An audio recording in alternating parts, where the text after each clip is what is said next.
Welcome to another episode of Locked On Blackhawks, part of the Locked On Podcast Network, your team every day. First, just wanted to say thank you to everyone out there for making the show your first listen each and every day. And a reminder that you can check out Locked On Blackhawks 100% for free wherever you get your podcasts and on YouTube. Joining me now to talk about everything Blackhawks as we have officially entered the second half of the NHL regular season and are starting to inch closer to the ever so important trade deadline is none other than Blackhawks insider for NBC Sports Chicago, Charlie Roumeliotis. Charlie, as always, fun to get together to do this, brother. How you doing tonight? Yeah, I know it's been a while since we last talked, but it's good to do this. By the way, I'm loving this setup. You got like a bottom line here. This is sweet. Blackhawks Flyers at Wells Fargo Arena, 6 p.m. puck drop. This is really cool. We got to get this on ours. StreamYard is the setup, man. I got to say, I switched to StreamYard a few months ago, and it's got the full backdrop. I love the ticker across the bottom. It's a sweet setup. I'm really happy with how it's looking. We actually do ours. We record our Blackhawks podcast on StreamYard too, and it could be a little bit tricky for people that haven't used it yet because I don't think it works on like Safari, right? I think you have to use Google Chrome or Firefox. So, but once you get into it, you're like, man, I don't know how we use Zoom for all this time. Dude, I actually couldn't believe it. It's like, how did I record a show before this? It's wild. But what also is wild, Charlie, is that we're already halfway through the NHL regular season. The Blackhawks have played 42 games this year. We got a lot to talk about here on the show. You ready to dive right into it? Let's do it. So we're recording this here on Wednesday night prior to the Blackhawks playing the Philadelphia Flyers out in Philadelphia, and they actually have won 4 of their last 5 games. They finished their 7-game homestand with a winning record, and that was a nice change of pace, Charlie, because November and December undoubtedly was tough to watch this team night in and night out. And now, though, we're in this weird pocket, as we kind of talked about prior to recording, where, yes, it's nice to get the wins, but we don't want them winning too much. It's an interesting spot where the Blackhawks are in right now. They're second to last in the NHL standings. All in all, though, I think it is undoubtedly a good spot for the Blackhawks to be sitting in, as frustrating as it has been to watch this team. How do you feel about the Blackhawks in the spot they're in right now, looking forward to the 2023 NHL draft through the first 42 games?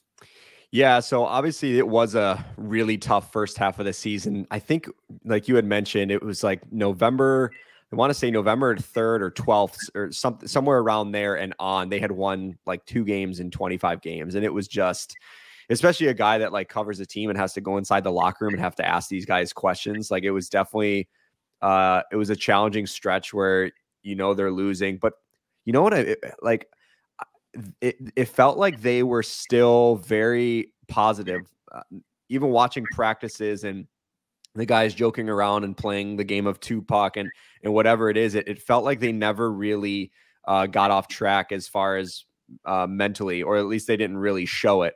So I think that's been a massive difference between this year's team and last year's team. But yeah, the fact that they have been able to rattle off 4 or 5 wins here as of late, and kind of close out the homestand on a positive note is encouraging for them. And just for the morale of the locker room, it's just everyone's a little bit lighter and they can kind of go to bed because I'm sure you take home those losses.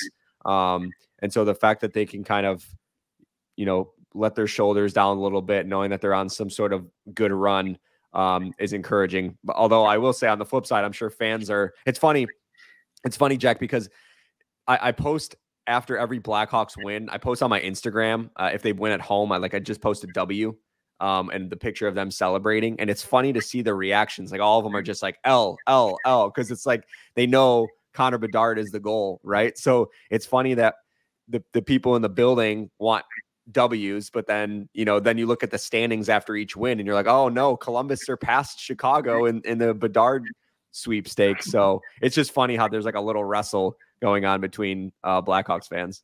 Yeah, I definitely feel that too on Twitter. Whenever it seems to be winning, there are people who are like, they need to be losing every night. And it's this weird situation where I feel like in 4 months, we've seen both ends of the spectrum. Like there were people who were upset about the Blackhawks going into this rebuild. And now there are people upset with them winning any game. It's like, whoa, what side do you want them to be on here? And in the middle is where we've been for the longest time. And that's what's led to being into this position. So yeah, it is a weird spot for the Blackhawks to be in. Do you want to know what I think is part of the reason though, is I feel like a lot of fans, and even myself included, we never really got to see Connor Bedard. It was all we just heard about him.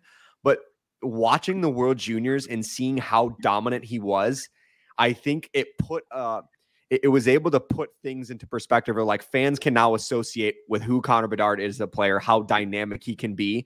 And now it's like fans are excited about the possibility. But prior to the World Juniors, it was basically, you heard about Bedard and how good he is, but you didn't really see it. Like nobody really knew. And so now I think that's gotten Chicago fans really excited about the possibility of him potentially coming to Chicago if they win the lottery. I absolutely agree. Him doing it on that big of a stage really, I think, it hit home with the fans who maybe were still a little bit unfamiliar and what the actual prize was of being the worst team in the NHL. But Charlie, you referenced how this Blackhawks locker room has kind of had a good vibe despite the team being at the bottom of the standings and have been there for the last 2 months now. I wanted to ask you about how much of an impact you think Luke Richardson has had on that, and also his impact on the ice so far, because it feels like it's a really tough year to gauge exactly how well he's doing from behind the bench, considering, the roster that he was given was subpar and clearly the intentions were to finish where they're at right now. I don't feel like anyone out there is blaming Richardson for the losses or anything. I think that would be a little outrageous, but right. Talk to me about how you think his impact in the locker room has kept this Blackhawks team up, and also what have you seen, liked, disliked about his abilities from behind the bench thus far? Yeah, he's been a massive breath of fresh air for this Blackhawks team. And what's crazy about Luke Richardson is, I remember when the Blackhawks were doing their head coaching search in the offseason, I put together it was like 10 potential candidates to be the next Blackhawks permanent head coach. And I did not even have Luke Richardson on the list because he wasn't even on the radar as guys that were potentially being discussed as a potential head coach, just in general, like the next guy in waiting.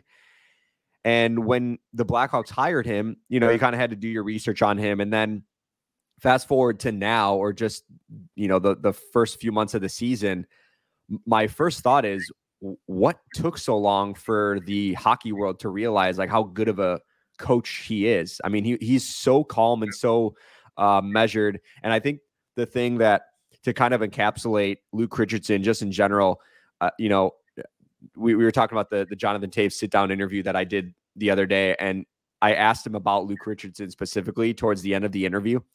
And he said, there are times on the bench where I'm very animated about a call or a play or whatever. And then he'll look back and he'll look at Luke Richardson, and Toews basically said, sometimes I wonder if Luke even saw what I saw, but that's his personality. And I think it reinforces the idea that players really, they tend to take the DNA of the head coach, right? Like if the head coach is measured and calm, they take on that personality too. And I think that's what we're seeing with this Blackhawks team.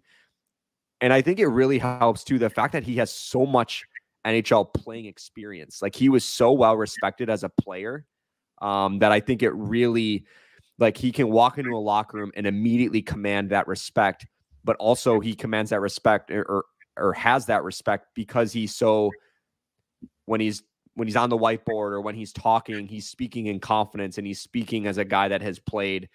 So I just think he's been a real positive influence for this Blackhawks team. And I could see what Kyle Davidson saw in Luke, being a guy that could lead the Blackhawks through a rebuild, but also be the head coach when the Blackhawks are on the other side of it.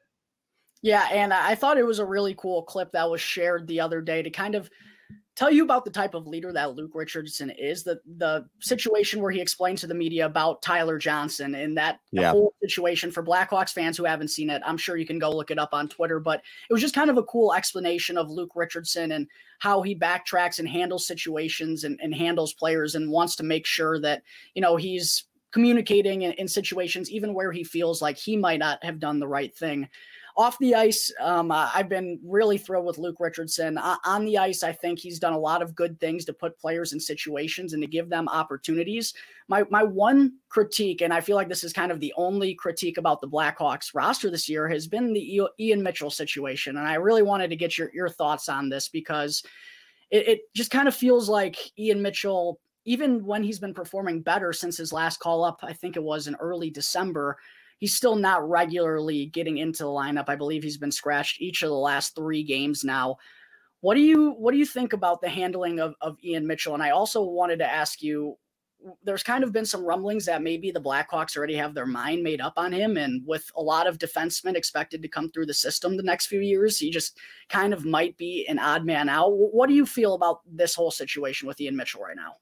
Yeah, so the way I see it is the Blackhawks really are trying to use Rockford this year to develop their younger players, right? So we saw it with Lukas Reichel. They want him playing top line minutes on the first power play, just playing in all situations down in Rockford. And I think the same goes for their defensemen. They want the defensemen that they're grooming to be permanent NHL players down the road. They want them playing in Rockford. They don't necessarily want them playing in the AHL. So when it comes to Ian Mitchell, it's easy to say, okay, if Ian's not, if Ian is basically being the 7th defenseman in Chicago, well, why don't you just send him back to Rockford and let him play those top 4 minutes down there so he can continue to develop? The fact that he's not makes me feel like I don't want to say the Blackhawks have made up their minds about him, but it makes me feel like he's probably not going to be a player that's here for the long term, and I think too look at the defenseman that Kyle Davidson has brought in. It's been guys like Jack Johnson, Jared Tenorti, big physical defensemen in front of their net, right? It's not the undersized, like Stan Bowman had drafted a lot of those undersized puck moving defensemen. It feels like Kyle Davidson wants defensemen to be hard to play against, be difficult in front of your own net. Now, I think the ideal defenseman is a guy that could do both, like be offensive, but also be hard to play against. And it's hard to find that, like Seth Jones is obviously one of those players that could do both. But I think when it's all said and done, they're gearing towards the bigger physical type defenseman. I just don't think Ian Mitchell fits that mold. And so I would not be surprised if the Blackhawks do move on from him and kind of give him a change of scenery, because then it opens up a spot too on the roster, both in Rockford and on the Blackhawks, to give to someone else that they can, give more ice time to, that could potentially be part of the future. So just for the sake of conversation, as of right now, you would guess the Blackhawks wouldn't bring back Ian Mitchell as an RFA this summer? Well, I think they could potentially look to maybe trade him at the deadline. Like if he's a guy, like I think back, what was there was a minor league swap last year that I'm brain farting on right now. But is it Chad Chris? Yep. Chad Chris it was a minor league swap. Like it was like AHL for AHL player. It might have been Chad Chris. But it was basically like, he's not in our plans, and then the other AHL player was not in their plans. So let's just do a little swap, and, you take a chance on our guy and we'll take a chance on your guy. We'll see where it comes at the end of the season, and then we can reevaluate. So I think that's where and maybe you do right by Ian too, by kind of working with him, saying like, hey, like, what would you want here? Do you want us to look for an opportunity for you? Like, I think that could potentially play its way out, but it is, I'm kind of disappointed in because I thought Ian Mitchell would be a really good NHL player. Not maybe like a top 4 kind of guy, but maybe like a tweener between the second and third pair kind of defenseman that can move the puck, be offensive. But I think about it this too. Like I think Ian Mitchell, he probably thrives to quarterbacking a power play, and the Blackhawks have Kevin Korchinski in the pipeline, and they also have Seth Jones. So where would Ian be playing down the road on the first power play? He's probably not. So if he's not going to be in a situation where he can thrive, it just probably makes sense to just cut bait, trade him, or, wherever, at least get some assets for him if you can, and then revisit in the summer.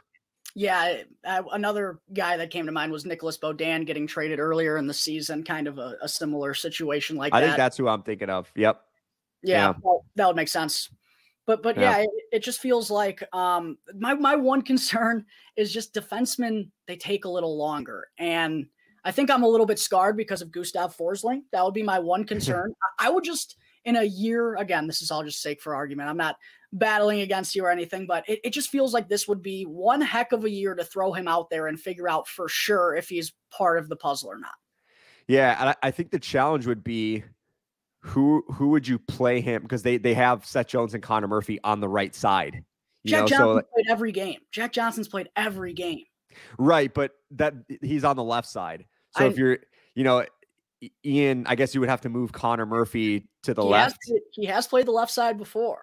Yeah, but maybe what if you're also trying to potentially showcase some of these guys like Jake McCabe and Connor Murphy to see if you can get more assets for them at the trade deadline where you're putting them in situations. So yeah, it's a good question though. I'm not even battling back and forth. I just think, at some point too, I think the Blackhawks are also encouraged by their defensive pipeline right now. Like Ethan Del Mastro, like how great he played at the World Juniors. And then they got Kevin Korchinski and, they got Sam Renzel down the road at some point. Like they have these guys that could potentially be some players.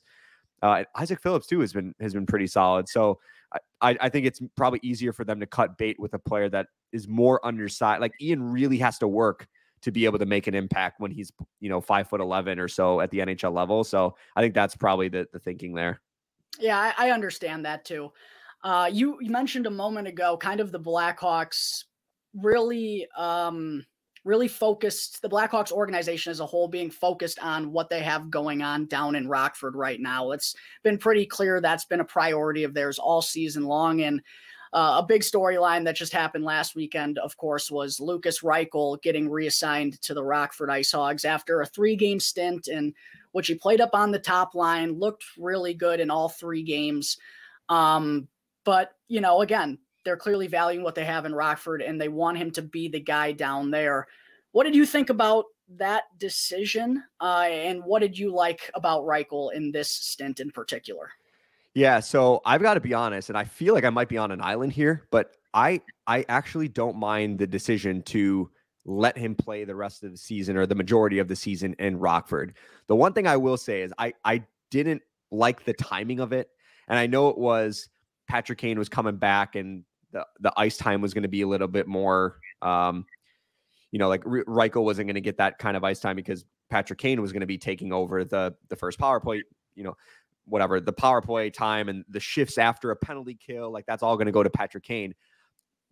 My issue with Reichel in the NHL was that he was just never put on the first power play unit. Like I didn't understand that. Even last year, I could see why they didn't put him on the first unit in his brief stints because there was Patrick Kane and Patrick Kane plays the right faceoff circle. That's where Reichel plays in Rockford, or even on the left faceoff circle. If he played his offside, Alex DeBrincat was there. So what are you going to do? Put Reichel in the slot or like be the net front guy? Like it just didn't make sense. Right. This year, there was really no excuse for him not to just see time on the first power play, especially with Patrick Kane out. So that was my big concern. Here's the thing. Could Reichel play in the NHL right now and be an impact type player? I definitely think so. Yeah. My bigger concern with these prospects is when you bring them up to the NHL and they are permanent NHL players, you can't, it's really hard to course correct if you keep him in the NHL and maybe he's fighting to stay above water and then you have to send him back down like next year because then you've maybe already lost him. Like I think there are a few examples that popped into my mind today when we were at practice, but like even watching Buffalo, Tage Thompson, he bounced up and down the AHL and NHL for 4 years before he really became a permanent NHL player. Even another guy on that team, Peyton Krebs. I know he started his year era. He started his career in Vegas. He was drafted in the Kirby Doc draft. I think it was like 12th or somewhere in that range, in the mid first round range. Yeah. He didn't spend enough time in the AHL, and he's still trying to find his way in the NHL. And if you send him to the AHL now, it's kind of like he's played so many games at the NHL level. Not so many games, but he's played enough games at the NHL level where a demotion to the AHL would I don't know how that would sit well with his confidence. So, and then the last guy I was thinking of is Cole Sillinger. Like he was a healthy scratch for Columbus the other day. He was, I mean, they put him into the NHL right away, and he was supposed to be a breakout player this year, and he just hasn't made an impact, and he's averaging like 12 or 13 minutes of ice time. So you can do more harm than good rushing a player to the NHL, as opposed to letting them over marinate in the AHL. And the last thing I'll say is too, like, I think a big reason why I'm a proponent of Reichel staying in Rockford is how the history that the Blackhawks have had in rushing those prospects, Adam Boquist and Kirby Dach. I know Kirby Dach's situation was a little bit different because he was ineligible to play in the AHL because of the CHL contract, but it just felt like he kind of stuck around in Chicago because the Blackhawks were going for it that year, and he was one of the best 12 forwards. So, you know, they felt he helped that team at that current moment. So I know it's not maybe what fans want to hear. And Lukas Reichel finally gave this team a little bit of excitement and became a little bit more watchable. But I don't think anyone is going to complain about letting him over marinate in Rockford. I am not worried about his confidence being affected. If anything, Jack, I think that how successful he was at the NHL level in those 3 games, just really dominating Arizona, and, you know, even Calgary the next game, I feel like he's going back down to Rockford with a weight lifted off his shoulders, knowing like, okay, finally the points came when I was playing in the NHL. Now let me take care of business down here. And then when I come back up, I know that I can produce at that level. Yeah, I definitely think getting that first NHL goal, getting the monkey off his shoulders, if you will, did him some good. But I feel like there's really not a wrong decision here. I would probably, yes, agree that, again, he's only 20 years old. He looks amazing. He's only 20. The Blackhawks are in absolutely no rush. Let him go be the guy down in Rockford. He's, you know, if anything, you'd be like, oh, I could do this in the NHL, you know, put a little more confidence in him. But another thing that, well, you actually wrote up an article about this was you talked about how Lukas Reichel may potentially be a winger at the NHL level instead of being a center. Can you talk a little bit more about that too, for those listeners out there that may not have read that article? Yeah, I think he's just got a higher ceiling on the wing than he does at center. And we should put this into perspective too. Like, the Blackhawks actually drafted him as a winger. Like, he was the left wing guy. And then when he got reassigned to his German team and he was playing in the German league, his German team actually put him at center. And that was his first year playing center in his career. And he was playing really well there. And so I think when he came back over to North America for the first time, when the Blackhawks got him over, they just said, okay, let's continue playing him at center and let him develop his game as a two-way centerman. But I think we saw in his brief stint with Chicago, with the Blackhawks, he looks so much better on the wing. Like, he could be more offensive. He can create a little bit more. He doesn't really have to think too defensive, right? Because the center is going to take a lot of that responsibility. However, I do like the fact that the Blackhawks are still developing him as a center, because you still want him to develop those two-way habits, right?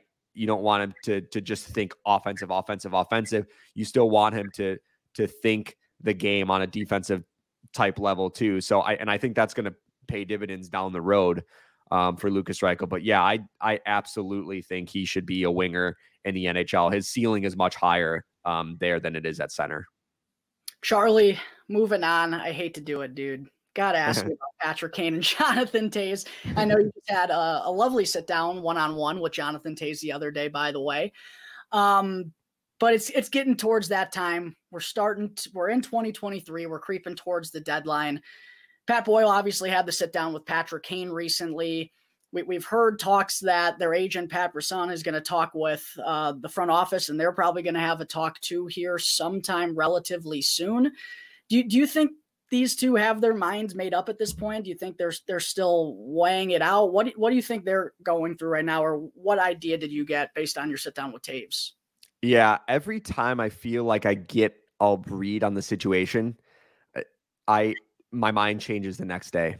So I got to be honest, I legitimately don't feel like either one of them have truly made up their minds. I think they might be leaning one way and leaning another. I thought Jonathan Toews in my interview with him, the most noteworthy thing he said, not most noteworthy, but one of the things that kind of stuck out to me was when he says, he's like, the dominant thought in my mind changes on a day-to-day basis. So like one day he might be thinking, I don't want to be part of this. Like, what am I doing? You know? And then another day he might think, man, I have it so good here. Like I want to finish my career here in Chicago, continue being the captain. You know, I don't want to move everything. So I genuinely don't think either of them have made up their minds. Now, I'll say this. I think what could be happening is, because there's so much uncertainty about who could be interested and who could actually fit both of them into their caps, or each of them into their caps. I wonder if their agent is kind of doing some behind the scenes legwork on, okay, who could be interested in Patrick Kane, or who could be interested in Jonathan Toews? If they are interested, how realistic is it that they could go there? Like, would they be able to sign them to extensions if they want that? Like, I think those conversations potentially could be happening behind the scenes. And then once we get closer to the trade deadline, or when Kyle and Pat Brisson and Patrick Kane, Jonathan Toews, they all sit down, I think that's when, you know, they'll be pitched the opportunities. Like, okay, here are a few teams that are interested. They could make it work on the cap. They also have room, or they don't have room to fit you in beyond this season. And then Patrick and Jonathan can make a decision on what they want to do. Right. So I honestly don't think either of them have made a decision one way or another, but I think the potential groundwork is being laid behind the scenes. And then once they really have to make a decision, then they're going to kind of huddle up maybe with their families and, you know, in the close inner circle and decide what to do. Yeah, I would think it would make sense for Pat Brisson to kind of be laying the groundwork here, just because there are so many complications that go into trading these two. The no movement clause, the cap hit. No one has any money right now in the post-COVID salary cap world. Figuring out whether or not they're going to be able to offer extensions. Do Patrick Kane and Jonathan Toews want to move, 3 times within 5-6 months? Something to consider with these guys at their age too. Marc-Andre Fleury obviously didn't really want to be moving around too much at this point in his career. You have to wonder how much that's impacting Jonathan Toews and Patrick Kane. But it is going to be a fascinating scenario. Even, as a true Blackhawks fan, it could be a very sad couple of months coming up. It is going to be a fascinating scenario to see how it all plays out. I am curious though, Charlie, do you have any teams in your mind that would make sense if these guys were wanting to get traded, just for the sake of conversation? Yeah, I think the obvious one for Kane is New York, the Rangers. I mean, they make sense for so many different reasons. One, the fact that Kane can just reunite with Panarin, and there can be he doesn't even have to skip a beat. I know they haven't played with each other in a while, but they were on such a great wavelength that it would be easy to Kane to look at that situation and be like, okay, I know who I'd be playing with. They need a winger. They could use me offensively. They have a good team. They have a lot of pieces, core pieces too. Adam Fox and Igor Shesterkin. They have some core pieces that could be there in the long run. But for Chicago's point of view, they also have the assets. They have multiple first-round picks. The Blackhawks, they have what Chicago would be looking for, and then they have so many former first-round picks that are also maybe underperforming for them this year that Chicago could potentially take a flyer on. And then also, I think New York would have the cap space to make it work. Obviously assuming the Blackhawks eat half of it. So I just feel like they check a lot of the boxes for Patrick Kane. For Jonathan Toews, it's interesting because if you're a team that's looking to acquire him, are you looking at him as your second line center or your third line center? I could see Carolina, I could see, maybe they're a bad example, but there's a void there to be the second line center. They'll probably look at Bo Horvat. They might look at Ryan O'Reilly. But if you're maybe Colorado, that, Jonathan Toews could be a perfect second line center there. Or if you're Boston, maybe you're looking at Toews more as a third line center, and you can move. I know they like Charlie Coyle there, but you can see we can have Jonathan Toews as our third line center. And if we have an injury to our top six, he can jump up there. So I think that's the interesting. And Jonathan Toews even said this in his interview. He's like, I don't really know what opportunities will be out there, because even he kind of admits that he hasn't played his best hockey in a little bit. So it's like he's not even sure what teams would come biting for his services. So it's going to be fascinating to follow for sure going up to that March 3rd trade deadline. Definitely. Boston and Colorado have been the two teams that have always stood out to me for Jonathan Toews, but I actually just had that same debate on one of my podcasts a few days ago. Like, if Colorado trades for him, they're probably going to want him to be that second line center because Newhook really hasn't been able to fill that role this year. Do you think they feel comfortable with Jonathan Toews as a second line center? Do you think he'd want to be in that spot, or do you think he'd rather be in a third line role in a wagon that is the Boston Bruins? Yeah, I'm sure that would weigh into his decision, potential playing time, right? Like if he sees Colorado, he could play a second line center role in Colorado versus a third line center role in Boston. You know, he might pick Colorado because he knows he could play a little bit of a larger role. So yeah, that would also be very weird if he played for Boston, a team that the Blackhawks ousted in 2013. So all hypotheticals though right now, but it's fun conversation to have because, you know, these are discussions that we probably will start to have in the next few weeks. And when those start happening, that's the second half of the season is probably not going to be very intriguing for the Blackhawks team as a whole, other than that part. But sticking with kind of some of the trade conversations, Charlie, we've heard recently that Max Domi may have found a home here in Chicago, and there's potential that he could re-sign with the Blackhawks this offseason. What have you heard on that front, and how would you think Domi fits in the long-term plans, if at all, or is he just kind of a tweener guy for the next few years, you think? I think he could be a really good bridge for the Blackhawks, like a bridge guy. Like he plays hard. He's a former first-round pick, so he's got the talent too. The problem is he doesn't have any no trade protection. So if a team comes calling and they offer Kyle Davidson an appealing package for him or whatever, I mean, hey, I would say to Max, I'd be like, Max, listen, you love Chicago. We love you. We want you back. Maybe on a 4-year deal, whatever it is, maybe like lay some of the groundwork there. He loves playing for Luke Richardson because he had him in Montreal.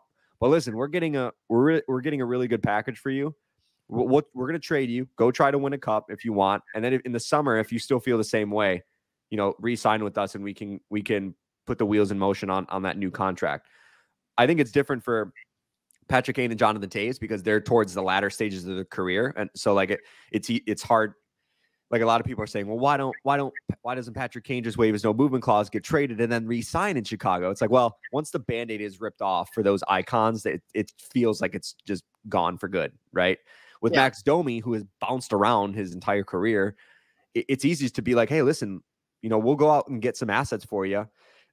It's probably better for you too, for your career to go somewhere else and maybe win a cup, and then you can come back and be one of our not core pieces, but he could be a bridge between this year and, you know, maybe 3 to 4 years when the Blackhawks are contenders again. So I think that's the way I see it.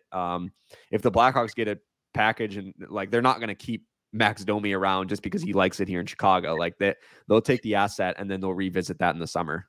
Yeah, it doesn't sound like a terrible situation for Max Domi to be in right now either. Like he likes Chicago. He's been all smiles this season, despite winning being pretty infrequent.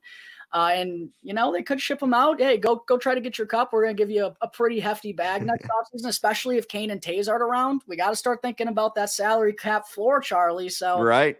Domi could be getting a couple more bones for for helping the Blackhawks out potentially. It's a problem. I want to say a problem, but it's definitely something Chicago has to think about is getting to the floor next season, especially if Kane and Toews aren't around or if Jake McCabe is or Connor Murphy are potential pieces that get moved at the deadline. Like that's a real thing. Yeah, I agree.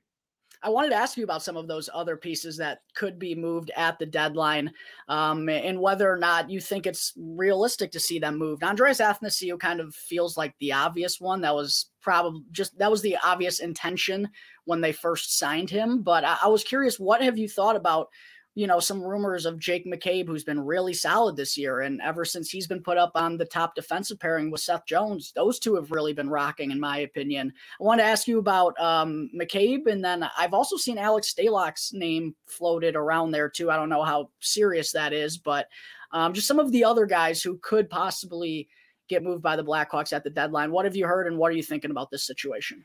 Yeah, so I think Athanasiou is interesting. He's definitely he can be like a game breaker type player, but he's very individual. I don't want to say he doesn't use his teammates, but he's so skilled one-on-one that he can like weave through all 5 guys on a team and like score himself.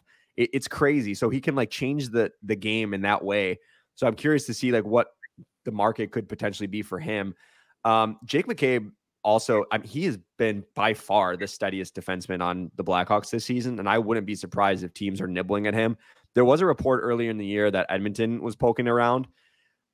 I think all 7 Canadian teams might be on his 7-team no trade list because he signed that contract during COVID, and there was obviously the border situation. So unless Jake feels like the world has reopened and things seem to have settled down, I'm not sure he's going to get traded to a Canadian team or if he would want that to happen. But I would not be surprised if teams come poking around for McCabe.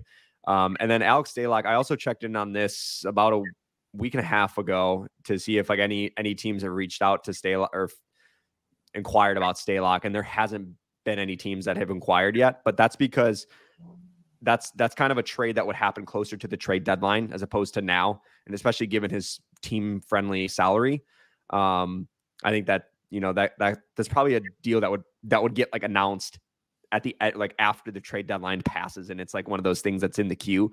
But it's tough too because he's back in concussion protocol, so I'm not sure if teams are going to be, if they're going to be leery about that. Like it's his 2nd concussion this season, but he has been so good when he is in that. Like he's legitimately been one of the best goaltenders in the league, so I wouldn't be surprised if he is one of those guys that does get moved for potential future assets. The challenge would be getting a goaltender in return, because you don't want to call up Arvid Soderblom just to be the backup for the last month of the season. Like Rockford they're legitimately one of the best teams in the AHL. So what are you going to do, take them away from there? Yeah. So they would probably have to get a goalie back somehow if they were to trade Alex. Where's Malcolm Subban when we need him? Yeah. Or Colin Delia. Can we get him back for the future considerations, old buddy future considerations out there? Right. Or Colin Delia. He's been playing well too in Vancouver. Right. A couple more questions for you, Charlie, before I go and get you on out of here. I did want to ask kind of how you thought Kyle Davidson and the front office have handled the roster so far this season. Kind of a follow-up question to what we talked about earlier and them valuing what they have in Rockford right now. Do you feel like that's the right decision? It feels like there's kind of been some back and forth where it feels like a forward prospect certainly could have come up, but they haven't really elected to go that route. How do you think Davidson's handled the roster so far in his first full season as GM? I think the challenge with him is the Blackhawks have had so many injuries at the NHL level that he's been forced to bring guys up. Even the goaltending, obviously, with like Dylan Wells and Arvid Soderblom, and now Jackson Stauber is here. But there were injuries on the back end too. Like Isaac Phillips and Ian Mitchell are playing here now, and Alec Regula was up earlier in the year, and I know Lukas Reichel was up here. So like there have been so many injuries to the NHL club that they've been forced to kind of bring guys up and fill the gaps. But I think if Kyle Davidson had it his way, he would like to keep those guys in Rockford to develop. Like they honestly could make a Calder Cup playoff run this year. And so I think that's way more valuable than, watching a game like Colorado or Calgary, where Calgary specifically, it felt like Calgary was just skating circles around Chicago and the Blackhawks were barely, or Seattle. I mean, the Blackhawks barely touched the puck in that game. That's not really valuable for some prospects if they're up there and they're just spending all this time in the defensive zone, right? So I think they want them just playing in Rockford in all situations, but also like in a more, in a tight playoff type race, like that could be more valuable for them too. So I think you said it best earlier. Like, I don't think there is a right or wrong answer when it comes to individualistic development, but I think the broader, like letting Rockford be the developmental league as opposed to the NHL, like 2 years ago or 3 years ago, whatever it was, the COVID season when the Hawks just called up everyone and played all those young guys that year. Like that's probably not the best for their development this year. Do you think Lukas Reichel comes back up at all, or do you think he remains down there now? I think he'll be back up at some point just for like a brief stint, like if they have an injury to their top 6. But I definitely think they want him, especially when we get into March. Like a lot of people are saying or speculating after the March 3rd trade deadline, if Kane and Toews aren't here, then Reichel could be up for good. And it's like, I don't know if I see that, because that's the last month of the AHL season. Like, what do you want him playing those meaningful games? So at some point, maybe he will get a few more games, but I still think he's going to spend the majority of the year in Rockford. I also wanted to ask about your thoughts on the prospect pool as a whole right now, because after just one draft with Kyle Davidson, there are certainly more prospects, particularly in the forward group, than we've seen in quite some time. And a lot of them have looked good with their respected junior clubs or with their collegiate programs and whatnot. Are there any prospects in particular that you've kind of found yourself high on at this point? Because I know for me, I've already made some connections, even though I've only seen these kids at one development camp. The one guy I'm really intrigued about, and it's the guy that hasn't played all year, is Frank Nazar. Like he could be the wild card of the Blackhawks prospect pool, where if he's like a really good second line center, he could change how we see the Blackhawks future. Right. So I think that's a guy that I wish he was able to play in the World Juniors. The fact that he didn't was really, that was tough for the Blackhawks. I know Ryan Green is having a really good year in Boston too. They have such a strong prospect pool right now that I think it's going to be interesting to see how this plays out. But Frank Nazar, that's the guy I'm really intrigued about for Chicago. Very unfortunate that he hasn't been able to play for Michigan so far this season. I know a lot of people were stoked to see what he was going to be able to do there with Adam Fantilli. Right. Charlie, final question I have for you. I'm putting you on the spot right here, right now. Let's hear it. When it's all said and done, do the Blackhawks land Connor Bedard in the 2020 NHL draft? This is tough because I don't want to jinx it. I know. Because I don't want to say yes or no. James, I'm going to say if they finish dead last, they will. If they don't, they won't. I'll just play the odds. How's that? Fair enough. Fair enough. I'm gonna say though, if they do land number one, I'll be there in Nashville. Drink on me in Nash. I know it's probably gonna Let's do it. I'll see you there. But drink on me if the Blackhawks land Bedard number one overall. I love it. I'll see you there for sure. Charlie, thank you so much again for taking the time to hop on the show, man. I really appreciate you doing this for me. Lots of fun as always, and looking forward to the next one. Let's make sure it's not as long as this last gap was. Let's do it, Jack. Thanks for having me. Appreciate you, and you continue to do good work on this podcast, so much love. Thank you for the kind words, sir. Charlie Roumeliotis, everyone, Blackhawks insider for NBC Sports Chicago. If you're not already following him on Twitter and all social medias, what are you doing? Go and check out his stuff for daily coverage on the Chicago Blackhawks and also for the best hair on the Blackhawks beat. Had to throw that on in there for you. Thank you to everyone out there again for listening to another episode of Locked On Blackhawks. A reminder, check out the show 100% for free on YouTube. Go and subscribe to the channel. I'd really appreciate it. Till next time, folks. Thank you again.